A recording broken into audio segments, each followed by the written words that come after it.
बर्बाद क गेले जिंदगी, बर्बाद क गेले जिंदगी प्यार के नाम पर। बेवफाई मिलल हमरा वफा के नाम पर, हेगे वफा के नाम पर। अरे जख्मे जख्म दिले तू, हेगे जख्मे जख्म दिले तू आई दवाई के नाम पर।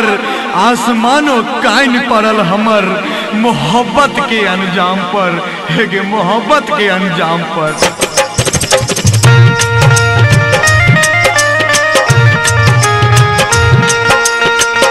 आप मिक्सिंग रहे छी एमएन प्रोडक्शन प्रस्तुति।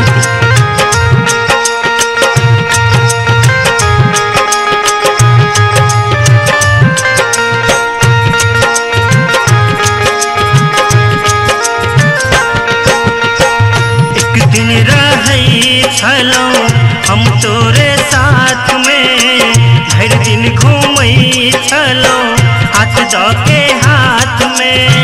पल में तू किए बदल गेलगे, हमरा तू छोड़ कर तो चल गेलगे, हमरा तू छोड़ कर तो चल गेलगे।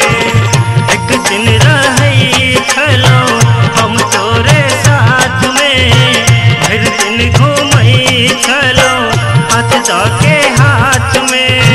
पल में तू किया बदल गेलगे, हमरा तू छोड़ कर तो चल गेलगे, हमरा तू छोड़ कर तो चल गेलगे, हमरा तू छोड़ कर तो चल गेलगे, हमरा तू छोड़ कर तो चल गेलगे।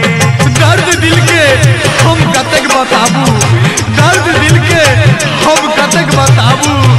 अहाँ के प्यार हमरा आई केलक बेकाबू, ये केलक बेकाबू।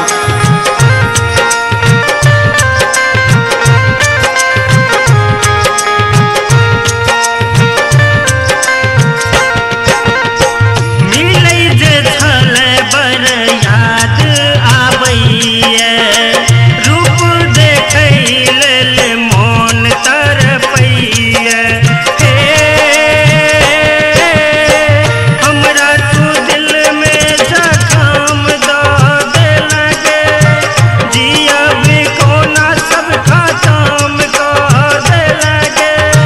दिल में तू हमरा बरस गेलगे, हमरा तू छोड़ कर तो चल गेलगे, हमरा तू छोड़ कर तो चल गेलगे, हमरा तू छोड़ कर तो चल गेलगे, हमरा तू छोड़ कर तो चल गेलगे। ई तोहर दोष नहीं छो, ई हमर नसीब है। ई तोहर दोष नहीं छो, ई हमर नसीब है। एको नजर ने दिलक जे आई हमर करीब है, जे आई हमर करीब है।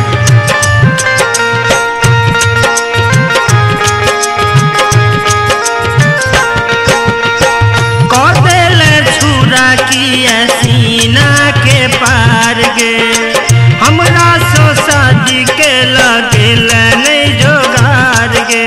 हे की छलियो के ने जे एहन के हाल गे, तोरा सो मिलै लेल उठैया लहर गे।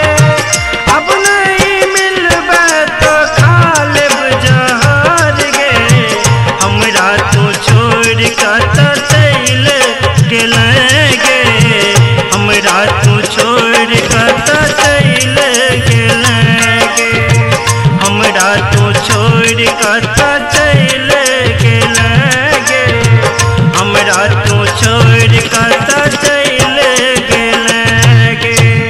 टूटल है दिल, दुख बड़ होइए। कतो मोहब्बत ककरो सो दिल कहलैए।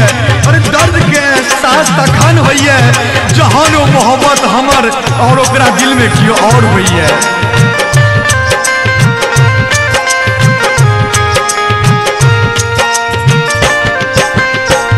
ओम के जमाना सारा पागल कह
छोड़ कतो चल गेला हमरा तू छोड़ कतो चल गेला गे